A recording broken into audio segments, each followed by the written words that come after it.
بسم اللہ الرحمن الرحیم۔ اللہ کے نام کے ساتھ شروع جو بڑا مہربان اور نہایت رحم فرمانے والا ہے۔ حضرت سیدنا انس بن مالک رضی اللہ تعالیٰ عنہ سے روایت ہے، فرماتے ہیں کہ رسول اللہ صلی اللہ علیہ وسلم نے سینگ والے 2 چتکبرے مینڈھوں کی قربانی کی اور آپ نے ان دونوں کو اپنے ہاتھ سے ذبح کیا، بسم اللہ پڑھی اور اللہ اکبر کہا اور ذبح کرتے وقت اپنا پاؤں ان کے پہلوؤں پر رکھا۔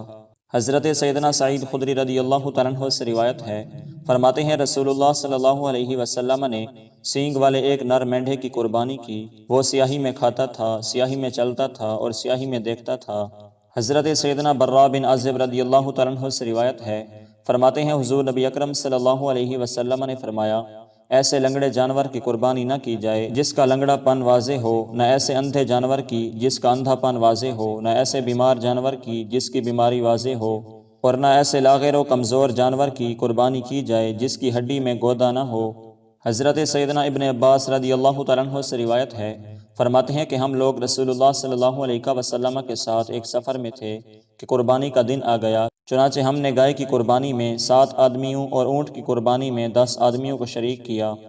حضرت سیدنا جابر رضی اللہ تعالیٰ عنہ سے روایت ہے، فرماتے ہیں کہ ہم لوگوں نے رسول اللہ صلی اللہ علیہ وسلم کے ساتھ حدیبیہ کے موقع پر اونٹ اور گائے کو 7 آدمیوں کی طرف سے ذبح کیا۔